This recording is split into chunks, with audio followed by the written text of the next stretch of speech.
Bismillah, alhamdulillah, wassalatu wassalamu ala rasulillah, wala hawla wala quwata illa billah. Asyhadu an la ilaha illallah wahdahu la syarika lah, wa asyhadu anna Muhammadan abduhu wa rasuluh. Hadirin jamaah masjid Mutakin.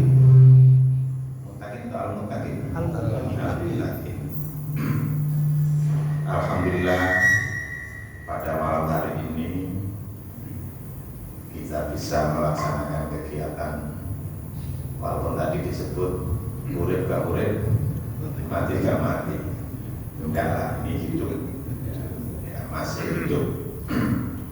Ya namanya pengajian ya begini nih. Kalau mau rame nanggap orkes rame. Ini pengajian ya begini nih namanya pengajian. Tapi ini masih hidup ya. Ya harus kita tekuni ya, seberapapun yang hadir ya harus kita tekuni ya, biasa. Bapak-bapak sekalian, hari ini kita masih berada di bulan Rabiul Awal.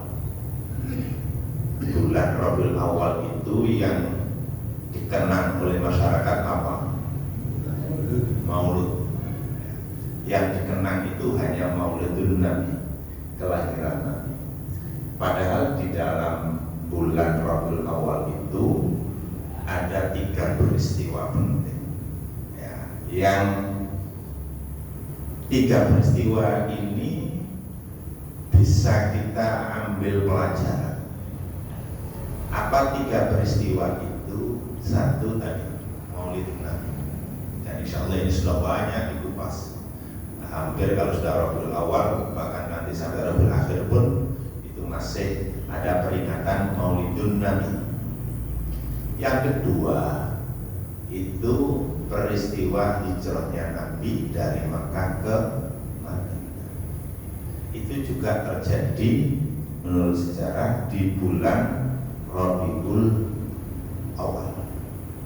Lupa, tapi itu peringatannya Hijriah. Ya, satu Hijriah itu kan Muharram, 1 Muharram. Ya, itu adalah tahun. Jadi bulan pertama Hijriah itu memang mulai Muharram. Tapi hijrahnya Nabi itu bukan tanggal 1 Muharram. Nah, loh kok bisa begitu? Nama-nama bulan.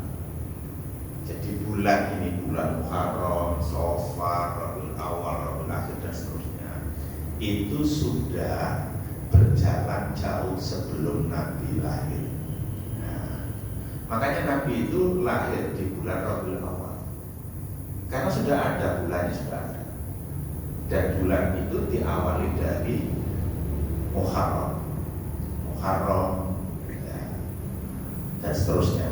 Nah, dimulai dari Muharram itu sudah ada jauh sebelum Islam. Masa Nabi itu masih tetap berjalan. Muharram, Safar, Rabiul Awal, Rabiul Akhir, Jumadal Ula, Jumadal Akhir, Rajab, Sya'ban, Ramadan, Syawal, Qa'dah, Hijjah, itu terus tetap dilaksanakan atau tetap dipakai di masa Nabi. Dan tidak ada perubahan sama sekali. Nah, sampailah pada masa Umar bin Khattab. Umar bin Khattab itu ketika bikin surat, ya surat ada bulan tapi tidak ada tahun. Karena memang ada tahun. Ya, jadi mulai zaman Nabi pun tidak ada, sebelum Nabi pun tidak ada tahun. Jadi bulan itu pokoknya berputar saja. Bulan Muharram, Safar, selesai Safar, Rabiul Awal, Rabiul Akhir, lalu Jumadal Ula, Jumadal Saniyah, lalu Rajab, terus berputar begitu. Tidak ada tahun sama sekali. Itulah sebabnya Nabi itu lahir kan tidak ada tahunnya. Tahun disebut tahun gajah. Ya, karena hanya ada peristiwa di tahun itu, peristiwa perang ya, yang menggunakan peralatan gajah.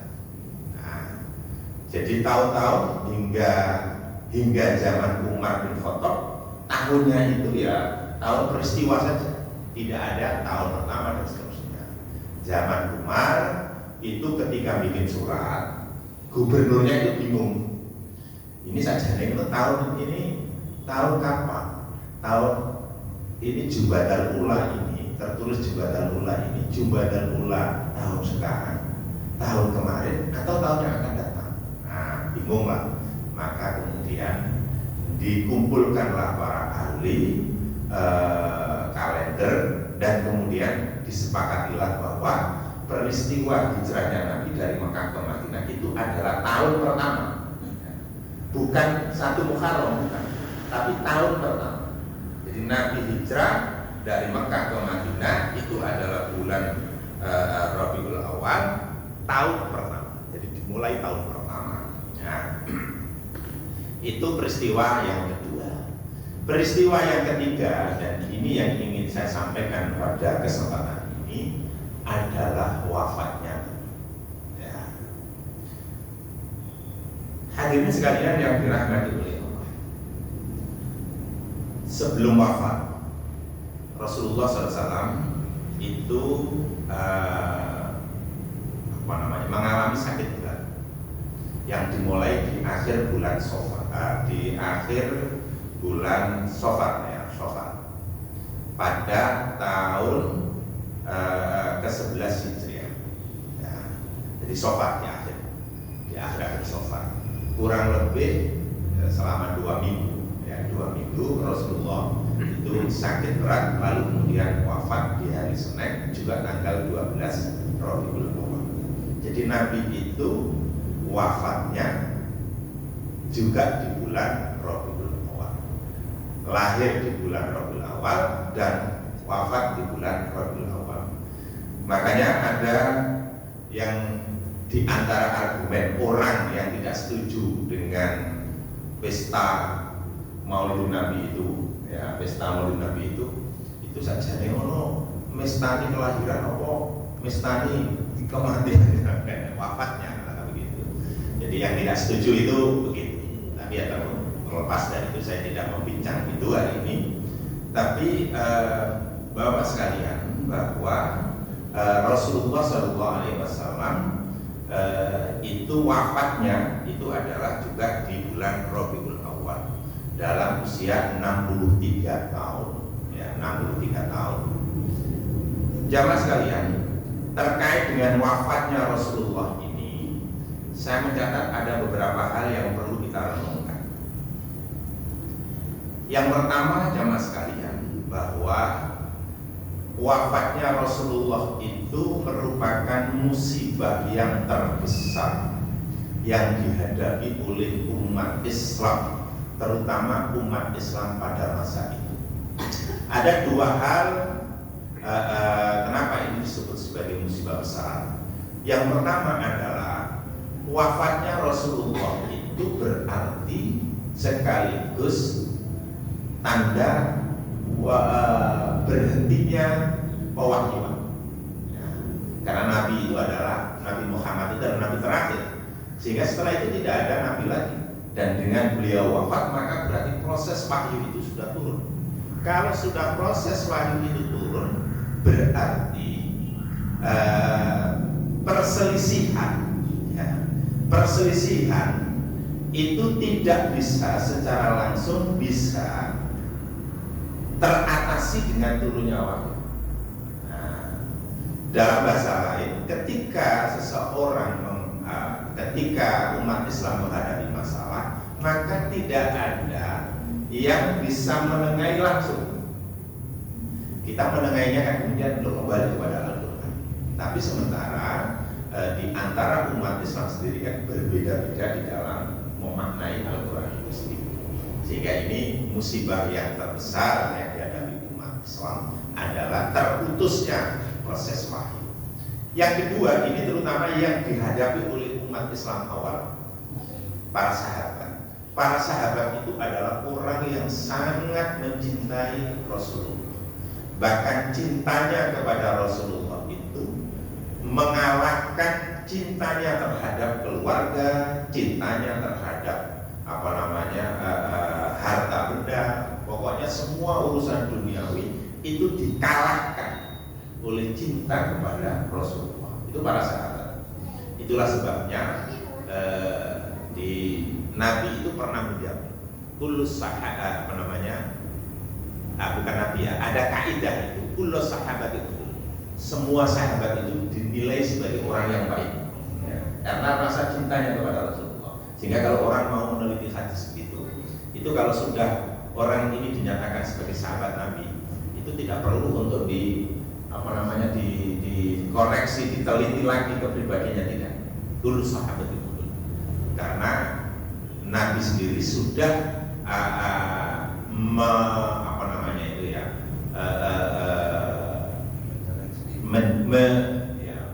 mengatakan melarang umat Islam itu untuk mencela terhadap sahabat Nabi. La tasubbu ashabi. Kenapa? Karena tidak ada satupun orang yang bisa menandingi terhadap kepribadian Nabi, terutama hubungannya dengan kecintaannya terhadap Rasul. Jadi kecintaan sahabat terhadap Rasul itu tidak pernah dikalahkan oleh siapapun setelah sahabat. Karena itulah maka ketika Rasulullah wafat, maka itu adalah sebuah kesedihan yang luar biasa yang dihadapi oleh para sahabat Nabi. Nah, jadi para sahabat Nabi itu luar biasa sedihnya, sehingga Rasulullah SAW itu pernah bersabda, "Idza asaba ahadakum musibatun falyadkur musibatahu bi fa innaha min 'adhamil masaib." Itu hadis riwayat Baihaqi. Jadi kata Rasulullah mengingatkan, karena Rasulullah tahu bahwa sahabat itu sangat mencintai, sangat mencintai beliau. Jadi Rasulullah tahu bahwa sahabat-sahabat beliau itu sangat mencintai beliau, dan karena sangat mencintai beliau itulah maka pasti nanti ketika aku meninggal, mereka pasti akan sangat sedih, mengalahkan kesedihannya ketika mereka menghadapi musibah apapun. Sehingga Rasulullah pernah bersabda begitu, jika salah seorang kalian menghadapi musibah, maka ingatlah musibah yang berkaitan dengan fa innaha min 'adhamil masaib. Karena musibah kematian itu adalah musibah yang terbesar bagi kalian.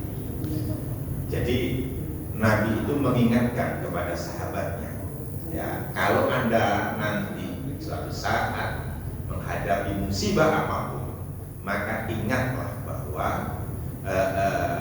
musibah yang terkait dengan kematian itu lebih besar daripada musibah yang Anda hadapi nanti.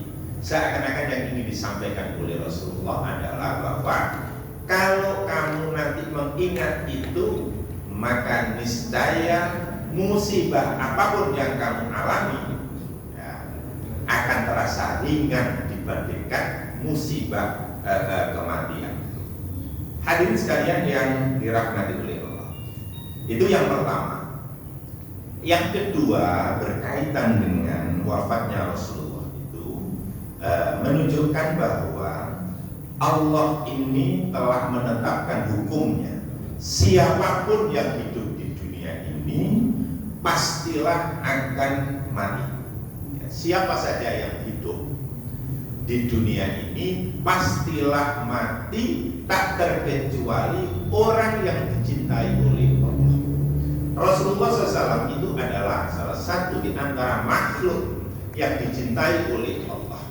Meskipun dia ini atau beliau ini sangat dicintai oleh Allah, tapi karena hukum alam semua makhluk pasti mati, semua makhluk yang hidup di dunia ini pasti mati, maka meskipun orang itu dicintai oleh Allah, pasti pula mengalami kematian.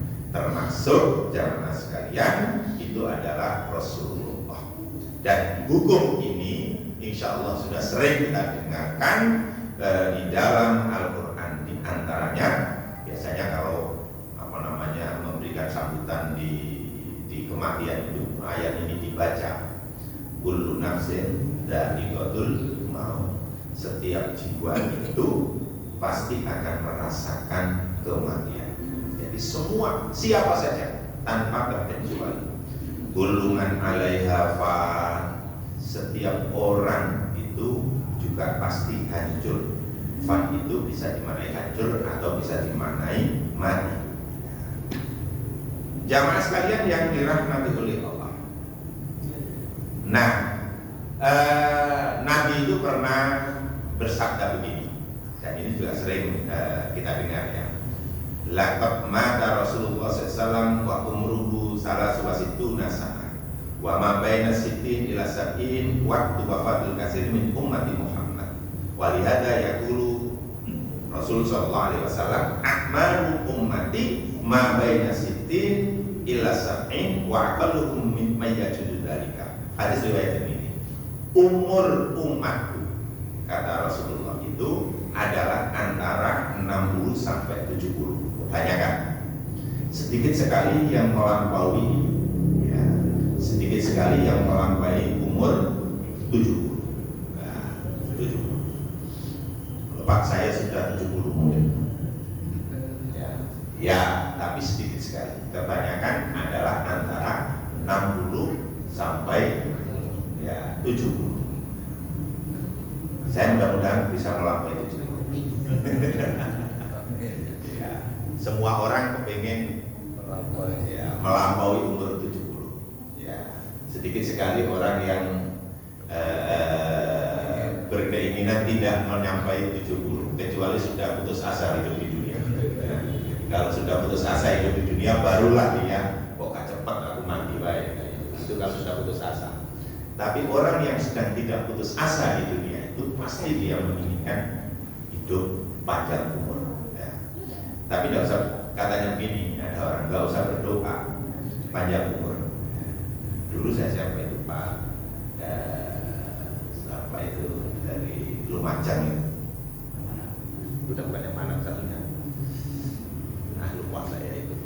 Nah itu ketika ngisi di masjid saya sana, di masjid Mangli sana, nah, Pak Karno itu kan diantaranya berdoanya kan, Pak Karno itu suka berdoa, diantaranya adalah Allahumma tawil umurona, ya Allah panjangkanlah umurku.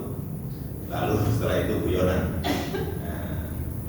minta umur panjang, minta panjang umur berapa tahun, nanti kalau dikabulkan jangan-jangan malah bingung. Kita saja yang umurnya 60 ya, jangankan 60, 50 asam urat wis teko. 60 wis mlakune gak jejer. Kalau lagi 70, 80, nah kalau 100 bagaimana? Ya, ada orang yang umurnya 100 lebih. Tola-tola enggak punya teman. Kapan wis karo kabeh kan? Karo kabeh. Mau komunikasi dengan putu nih, itu gak nyambung. Putune sudah kasih slide. Nah ya karena memang dunianya sudah beda, eranya sudah beda. Karena eranya sudah beda, kalau diajak ngobrol itu kan nggak nyambung. Ya itu kalau kita umur panjang. Kecuali kalau memang orang ini hidup di pedalaman begitu ya, tidak ada perkembangan teknologi tidak ada dan seterusnya ya. Jadi dibahas misalnya sawah dan seterusnya, nah itu mungkin saya nyambung.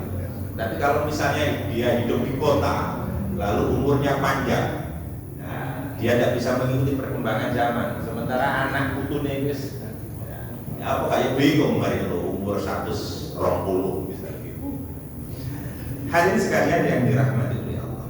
Jadi memang Rasulullah mengatakan bahwa umur umat itu antara 60 sampai 70. Karena itulah jamaah sekalian, saya pernah menyampaikan seingat saya di sini bahwa udur itu alasan. Ya. Orang kalau sudah umur 60 itu sudah tidak bisa mendapatkan alasan apapun di hadapan Allah ketika nanti dimintai pertanggungjawab.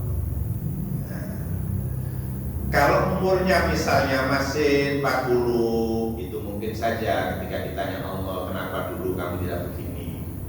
Kenapa kamu dulu saya kasih harta tidak kamu gunakan untuk bayar zakat dan sebagainya? Mungkin alasannya masih ada. Ya Allah, dulu anak saya masih kecil-kecil banyak dan seterusnya ya. Nah, tanggung jawab saya masih banyak, masa depan saya masih sekian dan seterusnya.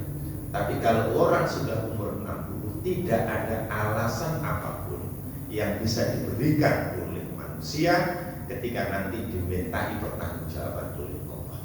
Kenapa? Karena memang umur 60 itu sudah sebenarnya orang sudah bebas, sudah tidak ada tanggungan ini itu, kerja ya wis mulai pensiun, sing pensiunnya umur suwita. Kebanyakan kan umur suwita ya. Nah, dengan umur 60 kan guru 60. Sekarang berapa? Oh, umurnya 63. Oh, gitu. Zaman podo karo Nabi, tapi ada susu Pak. Ya, urusan umur tidak bisa dipakai susu dan tidak bisa ditunda. Ya. Hadirin sekalian yang dirahmati oleh Allah. Jadi umur 60 itu sudah tidak diberikan alasan apapun ketika nanti di hadapan Allah. Lalu yang ketiga, ini yang perlu kita renungkan. Syiddatul sakaratil mauti wa su'ubatul dzalika. Dahsyatnya, beratnya sakaratul maut. Ya. Dahsyatnya dan beratnya sakaratul maut. Nah, ini perlu kita renungkan. Jamaah sekalian, Rasulullah orang yang dicintai oleh Allah, ketika sakaratul maut itu bukan berarti mudah. Di dalam riwayat disebutkan Nabi itu panasnya luar biasa. Jadi panas sekali badannya sampai ngompres berkali-kali. Ya. Jadi di hadapannya itu ada air gitu ya, air di wadah begitu, lalu dikompres lagi. Sampai sahabat bertanya, ya Rasul, apa berat sakitnya? Ini lebih berat dari 2 orang yang di antara kalian yang sakit. Jadi 2 kali lipat dari Anda beratnya. Artinya apa? Menjelang wafat itu ternyata luar biasa beratnya. Dan itu dialami oleh Rasulullah.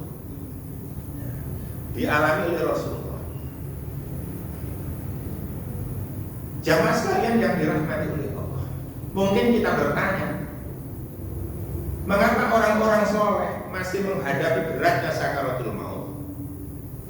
Jamaah sekalian yang dirahmati oleh Allah, Ibnu Hajar itu menjelaskan begini: Inna syiddatal mauti la tadullu ala naqsin fil martabah bal hiya lil mu'mini imma ziyadatun fi hasanatihi wa imma takfirun li sayyi'atihi.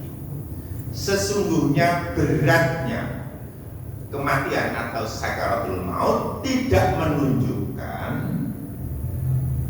rendahnya, hinanya status seseorang, tetapi bagi orang mukmin beratnya sakaratul maut itu adalah bisa jadi satu ziyadatun fil hasanah, menambah kebaikan, atau yang kedua takfirun lisayyi'ati, atau yang kedua menghapus keburukannya. Nah, ini kadang-kadang kalau di sinetron itu digambarkan, nah, sinetron tadi memang jahat itu sakaratul mautnya berat gitu ya. Ini orang api gampang gitu. Tapi tidak selalu begitu. Tidak selalu. Jadi orang yang sakaratul mautnya berat tidak identik dengan orang jahat. Nah, dan orang yang sakaratul mautnya mudah itu juga tidak identik dengan orang yang soleh. Saya contoh misalnya, walaupun dia ini adalah berbocoran, ya, di dihukum tembak, pas jantungnya ya langsung mati. Ya langsung mati, tidak usah pakai sulit. Apa mana ini ketabrak sepur, tabrak kereta hancur, ya sudah hilang lah, ya, hilang. Walaupun dia adalah orang jahat. Jadi tidak mesti bahwa sakaratul maut yang muda itu adalah identik dengan orang soleh, dan sakaratul maut yang berat itu ada identik orang yang jahat. Tidak, nah, tidak. Jadi bukan berarti orang sing menggai suwe, apa mana sakitnya lama, baru sakit, wah itu dosanya akeh. Tidak ada kaitan dengan itu. Bahkan bisa jadi itu disayang oleh Allah. Kenapa? Karena ketika seseorang diberi rasa sakit lalu dia sabar, maka dosa-dosanya akan gugur, dosa-dosanya akan gugur dan diangkat derajat. Jadi dengan cara itu bisa jadi Allah memang mau mengangkat orang itu. Jadi saya mau mengangkat orang ini karena orang ini baik. Karena itulah kemudian menjelang wafatnya itu diberi sakit. Supaya apa? Supaya dosa-dosanya itu gugur. Nah, maka saya ulangi, jangan menghukum orang ketika kita melihat orang yang sakaratul mautnya berat. Ikut dosanya kayak mati nerowepot. Ya, tidak. Nabi sendiri, jadi Nabi sendiri itu ketika sakaratul maut itu dalam kondisi yang berat, ya, bukan dalam kondisi yang berat. Meski demikian, kita masih tetap dianjurkan untuk selalu berdoa kepada Allah. Mudah-mudahan diberikan kemudahan ketika sakaratul maut. Di antaranya Allahumma hawwin alaina fi sakaratul maut. Ya Allah, mudahkanlah ketika nanti kami menghadapi sakaratul maut. Ya. Karena betul berat. Ya. Jadi berat sekali sakaratul maut itu. Nah, maka kita senantiasa berdoa, memohon kepada Allah, mudah-mudahan ketika kita nanti sakaratul maut, dan pasti kita nanti itu akan menghadapi sakaratul maut, maka sakaratul maut ya, yang kita alami itu dengan mudah sekali. Landingnya itu enak, kira-kira begitu. Ya. Jangan menantang, tapi jangan menantang. Ya Allah, saya siap dengan sakaratul maut yang apapun, asal nanti saya masuk surga. Tidak boleh juga. Ya, tidak boleh. Jadi di dalam hadis Nabi itu ternyata jangan menantang musibah, jangan minta musibah kepada Allah dalam rangka untuk menaikkan derajat, tidak. Karena ketika kamu nanti dikabulkan, bisa jadi kamu tidak mampu, tidak kuat ya, menghadapi musibah itu, menghadapi rasa sakit, menghadapi apa itu. Maka jangan minta itu. Jadi jangan minta diberikan musibah dengan harapan supaya dosanya gugur dan jangan. Ya. Tetapi memang Allah menjadikan bagi orang yang diberikan musibah lalu dia itu sabar, maka dosa-dosanya dikurangi dan derajatnya dinaikkan. Nah, makanya kalau saya menjenguk orang yang sakit lama gitu ya, karena kanker kan lama gitu ya, saya mendoakan ya Allah, ya mudah-mudahan engkau sabar, dan saya yakin bahwa dengan kesabaran itu dosa-dosamu akan dihapuskan oleh Allah dan akan dinaikkan derajatnya. Ya. Saya kadang juga mendoakan kepada keluarganya, karena ketika ada keluarga yang sakit dan sebagainya, bukan hanya yang sakit itu yang menderita, bukan hanya itu, tapi juga keluarganya ikut menderita. Mudah-mudahan engkau juga mendapatkan pahala atas kesabaranmu merawat orang yang sakit ini. Hadirin sekalian yang dirahmati oleh Allah, itu keadaan yang bisa kita renungkan berkaitan dengan wafatnya. Selain itu, hadirin sekalian, ada beberapa hal yang dipesankan oleh Nabi, ya, dipesankan oleh Nabi berkali-kali ketika Rasulullah SAW di akhir-akhir hayatnya, bahkan di saat-saat menghadapi sakaratul maut, itu Rasulullah masih menyampaikan pesan-pesan itu. Apa itu? Di antara wasiat Nabi, yang pertama adalah wasiat sholat. Jadi di akhir hayatnya, di saat-saat menghadapi kematian itu, Nabi itu selalu mengingatkan as-sholat, as-sholat.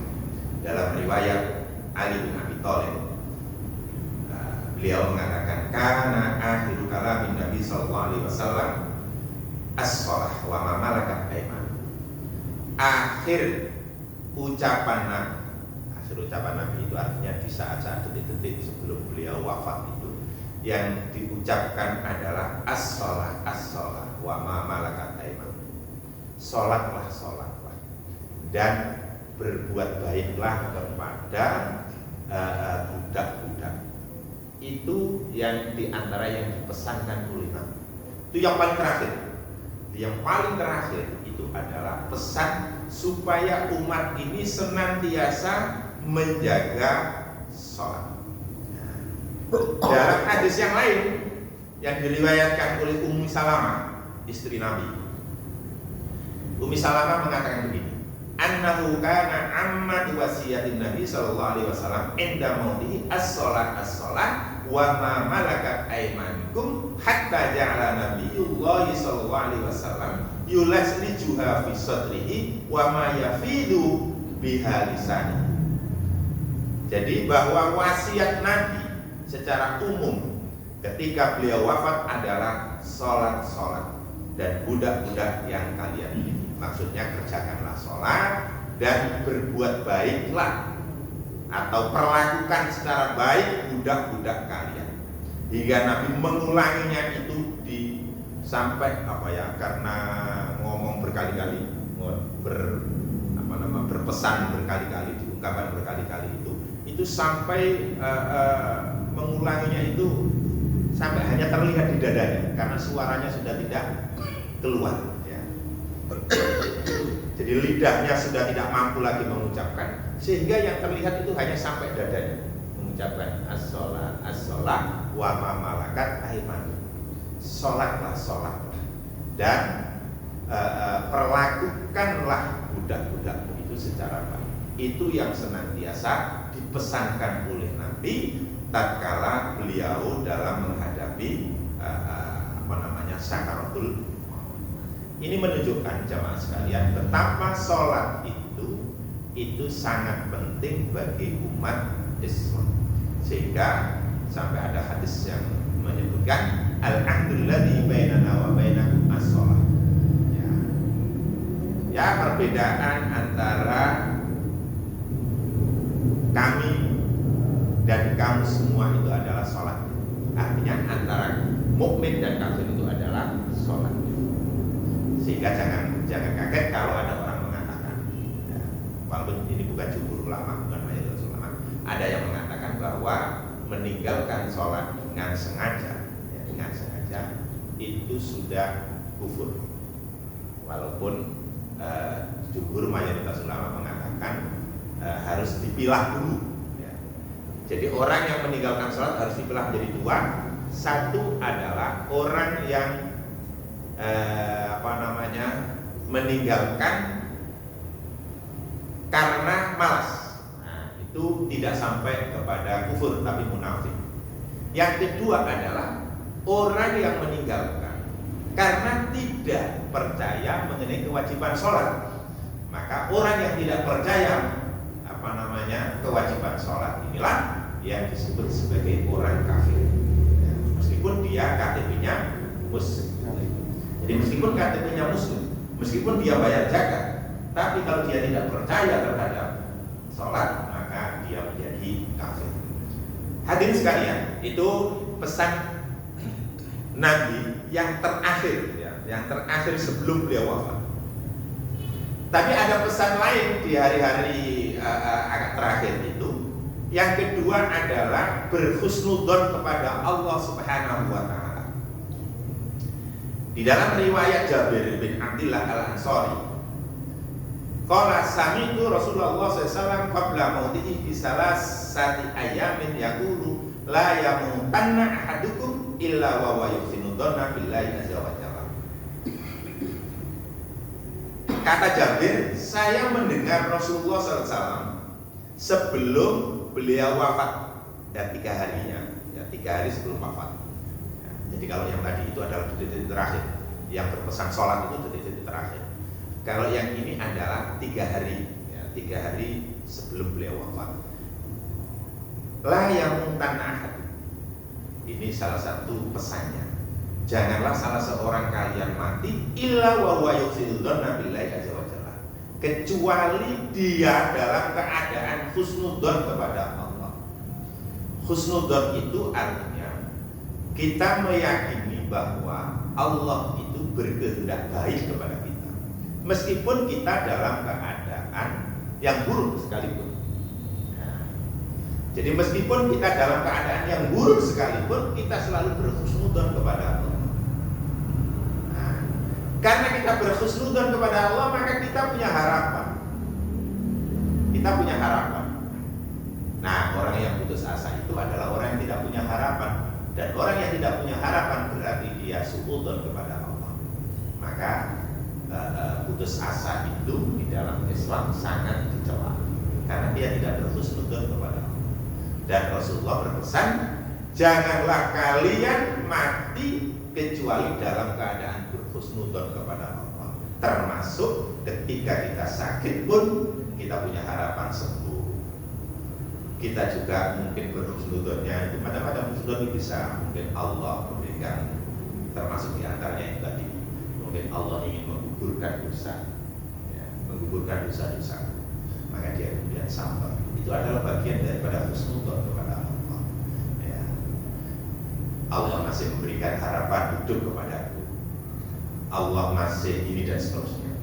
Mungkin ada hikmah di balik ini. Nah, itu adalah bagian daripada husnudzon kepada Allah.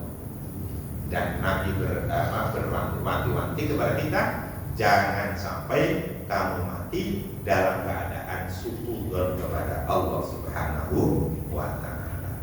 Hadirin sekalian yang dirahmati oleh Allah.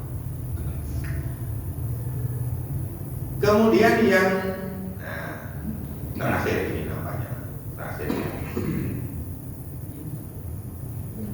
adalah pesan Nabi yang terakhir, yang di akhir-akhir ayatnya itu, tidak ekstrim di dalam menjalankan agama. Tidak ekstrim di dalam menjalankan agama. Dalam bahasa agama, ekstrim itu gulubu. Gulubu itu berlebih-lebihan di dalam menjalankan agama. Hadirin sekalian, saya pernah membaca tulisannya Ibnu Qayyim.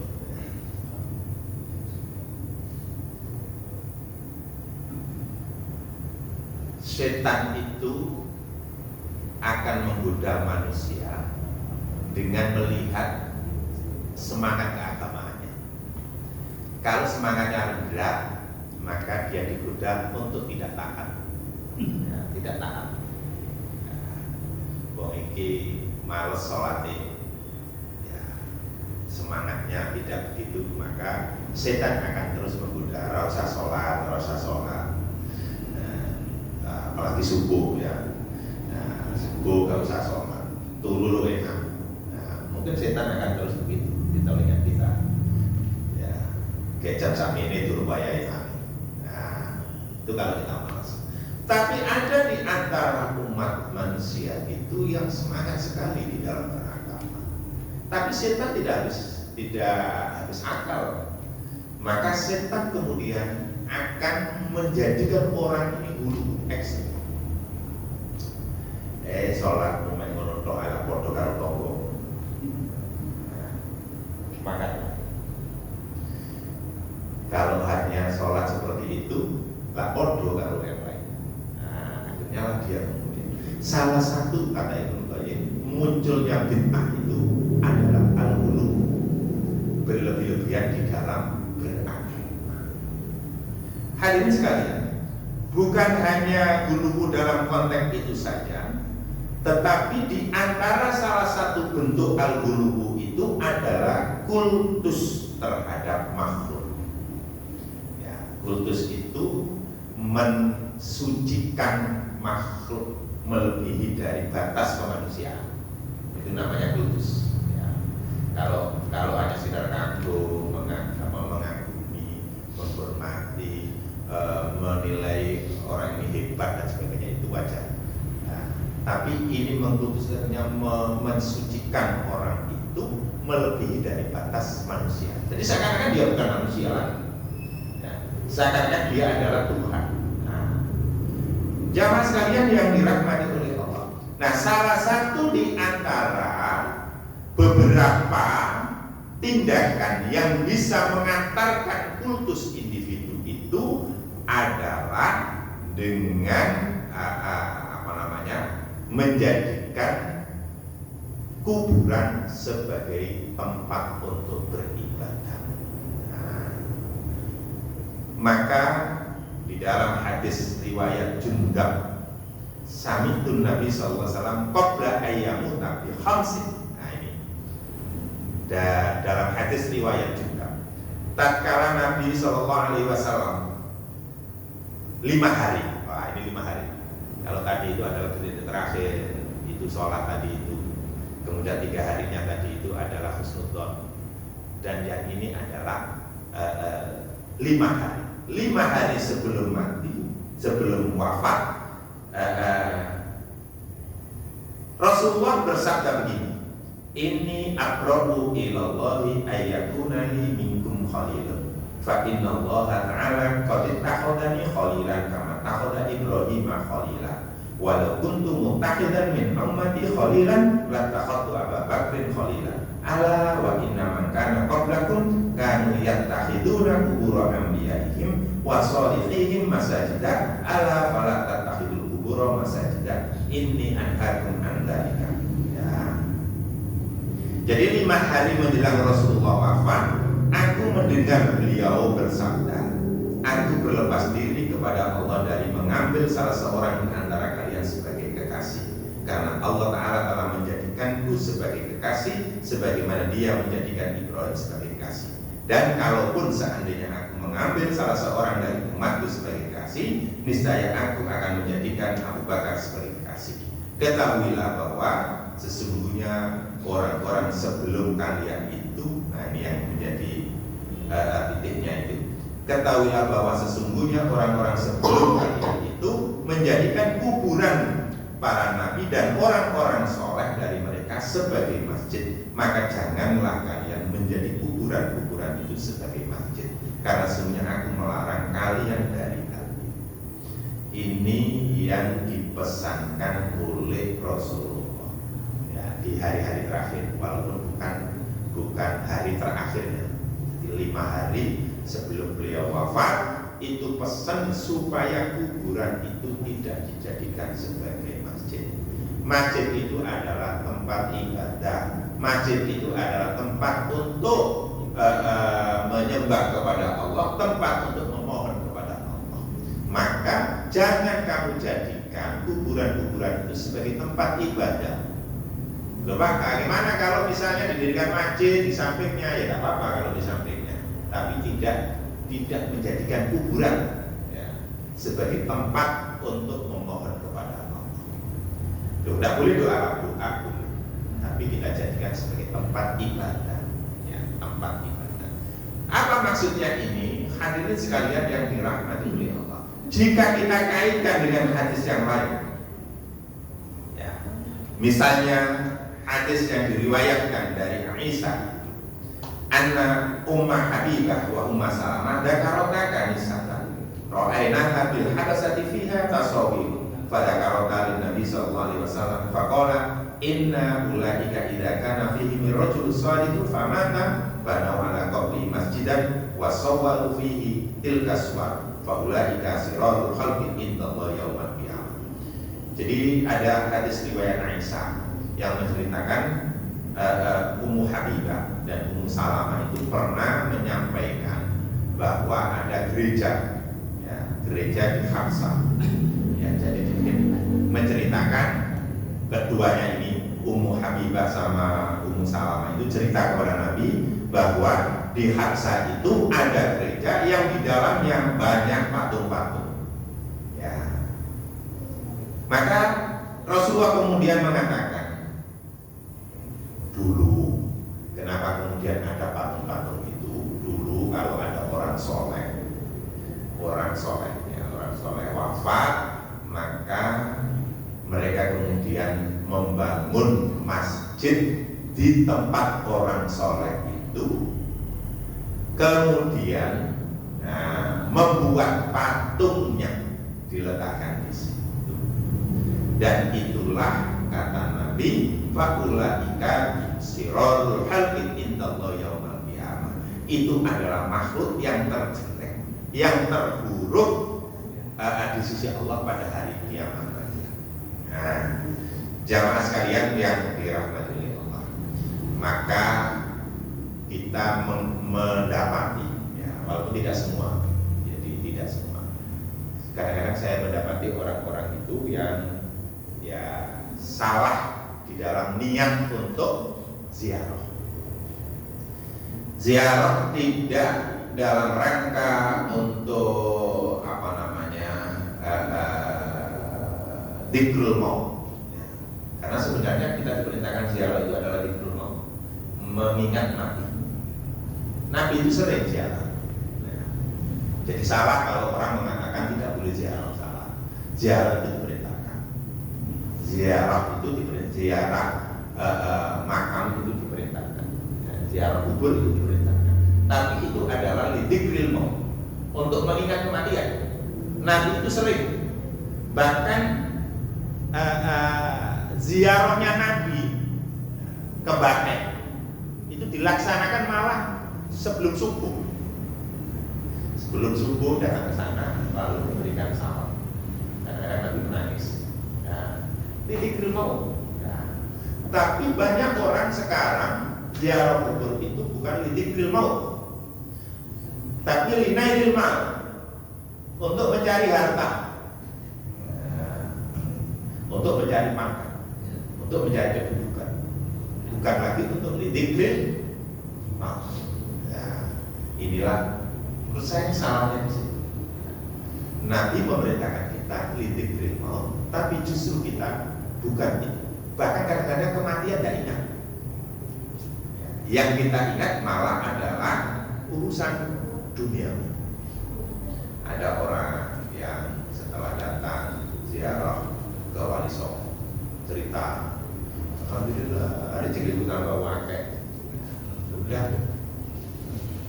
Nah, hadirin sekalian, ini seakan-akan menjadikan, ya, mengkultuskan terhadap orang yang kita ziarahi itu, seakan-akan bahwa dia bukan lagi manusia tapi Tuhan yang bisa memberikan rezeki.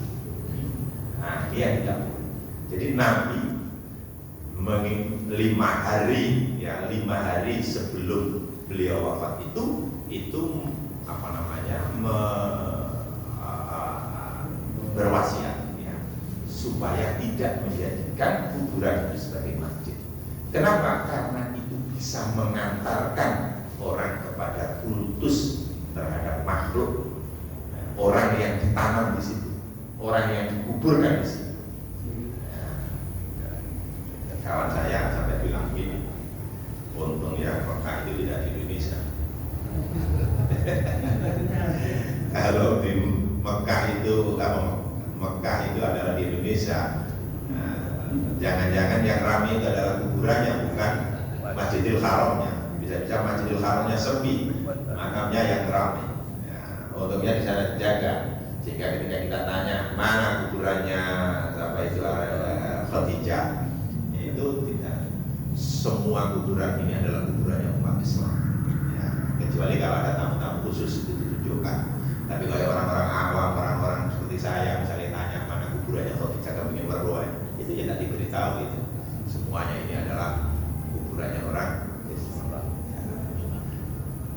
Jamaah sekalian yang dirahmati oleh Allah, saya kira itu yang dapat saya sampaikan pada kesempatan ini. saya bicara tadi ternyata sudah 50 menit ya. Nah, mudah-mudahan yang saya sampaikan ini bermanfaat. Saya serahkan. Orang tanya jawab, Pak.